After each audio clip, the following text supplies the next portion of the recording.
Le nostre previsioni per il 2024 sono confermate dal focus dei 10 indicatori. Abbiamo una crescita del PIL dello 0,7% e un arretramento per quanto riguarda la crescita dei consumi e degli investimenti. Dopo un paio d'anni di crescita impetuosa, nel 2024 gli investimenti in Veneto sono destinati ad una brusca frenata. Il primo focus dell'anno dell'Osservatorio Economia e Territorio di CNA Veneto conferma un'economia in stallo. Banca d'Italia punta il dito contro le condizioni più rigide di accesso al credito, l'esaurirsi degli incentivi in edilizia e il rialzo dei costi di finanziamento, ma c'è anche dell'altro. L'inflazione è scesa, ma è cresciuta negli ultimi 2 anni del 14,4%.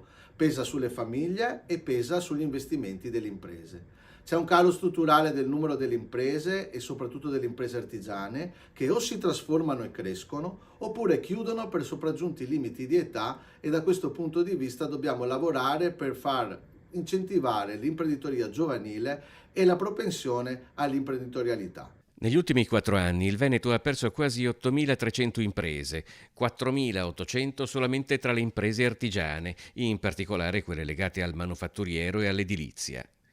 I problemi per la nostra economia, comunque, arrivano anche e soprattutto da oltreconfine, dove i vari scenari di crisi hanno aperto una situazione di profonda incertezza. Lo scenario internazionale sta pesando in maniera importante, la situazione del canale di Suez, le crisi della geopolitica poi abbattono anche sulle piccole e sulle micro imprese ed è per questo che va fatta un'azione, un colpo di reni importante per sostenere il nostro Made in Italy e sostenere anche una ricollocazione del Veneto sullo scenario internazionale.